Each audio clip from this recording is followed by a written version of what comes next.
309, you and I talked a little bit about that yesterday. You are in the position of, you sit on the Labor, Commerce, and whatever else committee that is. Research and Economic Development Committee. And you said your mind is open on this. Tell us very quickly about it.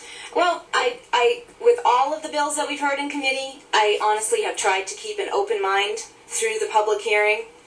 These are issues that I don't come to the table knowing a lot about, and so I look forward to the hearing to learn about the issue.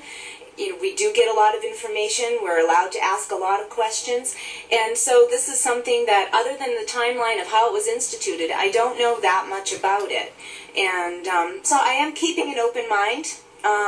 I have a few thoughts on how some compromises perhaps that we could come up with already, but I'm keeping an open mind about it. You're taking in the information. Mm-hmm. Good. Yeah. Well, as you may have heard, State Representative Carrie Prescott is pretty fired up about this one.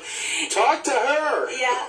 Well, I do talk to her. She's our committee chair, and I think she probably has her mind made up one way or the other, but I do like to keep an open mind, and I think that the members of the committee that are on the other side appreciate that. We are headed toward a statutory adjournment date of June 15th. Maybe you'll get out by then, so maybe you won't. But that's 13 days from now, and I think about 9 or 10 business days from now. We have a state budget to pass. We're past the deadline of March 31, where we could simply pass a majority budget. If we don't get a 2/3 vote on the state budget in both houses, the government will in fact shut down. Ellie, let me ask you, where do you think we are in all this? I think that, for me, I really rely on the work that the Appropriations Committee does.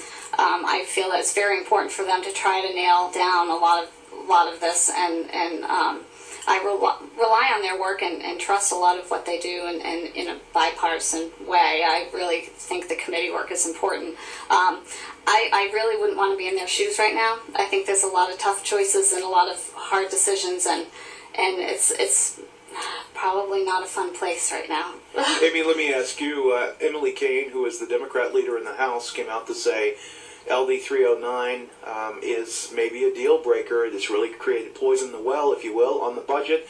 Maybe it will not create a bipartisan atmosphere up there. Are you feeling a lot of tension right now? It's your first time up there. I have to say not really. I mean, until we get to the budget votes, I don't feel a lot of tension. It's surprising, actually, how much camaraderie there still is.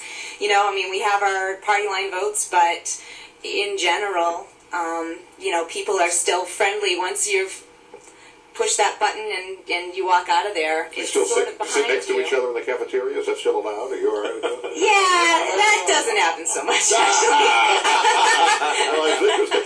But your hopes for wrapping it up within the time frame given are mixed.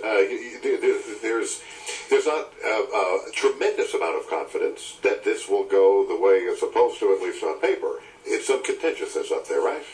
Well, we're still being told by leadership that they hope to have us out by the end of next week. Yeah.